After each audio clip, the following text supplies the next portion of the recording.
पीथमपुर में 900 टन राख को दफ्न किया गया है। ये वही राख है जिसने 42 साल पहले भोपाल में 5,000 लोगों को मौत की नींद सुलाई थी।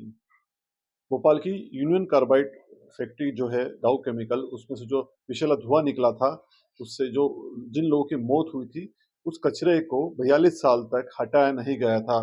लेकिन पिछले साल उस कचरे को इंदौर लाया गया। इंदौर के पास में एक पीथमपुर का इलाका है, वहाँ पे एक राम की भस्मक है, जिसको निपटान के लिए उस स्थान को चुना गया था। इसका काफ़ी विरोध भी हुआ था और उस विरोध के कारण चक्का जाम और आगजनी जैसी घटनाएं भी पीथमपुर में हुई थी।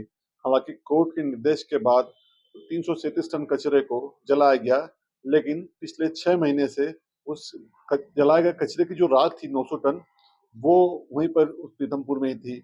उसको लेके भी हाई कोर्ट में बहस हुई थी और हाई कोर्ट ने कहा था कि इसका निपटान भी वैज्ञानिक तरीके से किया जाए और ये पता किया जाए कि ये राख कितनी घातक है और कितनी नहीं।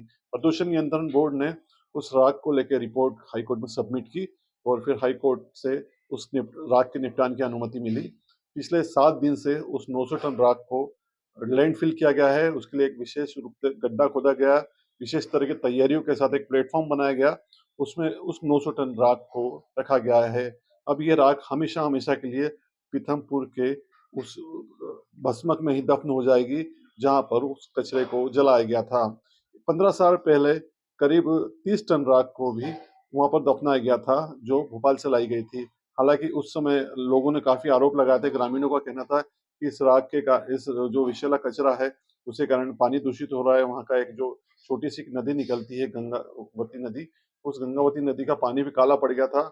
लेकिन अब वैज्ञानिकों का कहना है, प्रदूषण नियंत्रण बोर्ड का ये, इन्होंने भी कोर्ट में कहा है कि इस जो राख है, इससे नुकसान कुछ भी नहीं होगा। सारे जो घातक रसायन है वो भस्मक में जल चुके हैं।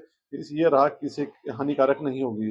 अब देखना है कि आगे इस राख का क्या असर आसपास के पर्यावरण पर होता है। सबसे खास बात यह है कि जिस जगह लैंडफिल किया गया है राख को, वो आबादी क्षेत्र से आधा किलोमीटर दूर है। कैमरामैन जयेश माली के साथ अभिषेक चेंडके, अमर उजाला, इंदौर। पीथमपुर में कचरा जलाने का सिलसिला शुरू हो चुका है। आप देख सकते हैं ये जो चिमनी है, इसमें हल्का हल्का धुआं नज़र आ रहा है। ये उसी विषैले कचरे का धुआं है जो 40 साल से भोपाल की यूनियन कार्बाइड फैक्ट्री में पड़ा हुआ था। अब इस कचरे को यहाँ जलाया जा रहा है और साथ में तगड़ा पुलिस बंदोबस्त भी पूरे इलाके में लगा रखा है, ताकि किस तरह का विरोध ना हो। 5 किलो कचरे में 5 किलो चूना भी मिलाया गया है, ताकि धुआं ज़्यादा नजर ना आए। आपके राज्य की खबरें, आपके शहर की खबरें सबसे पहले जानने के लिए देखते रहें अमर उजाला। चैनल को सब्सक्राइब जरूर कर लें और पाएं हर अपडेट।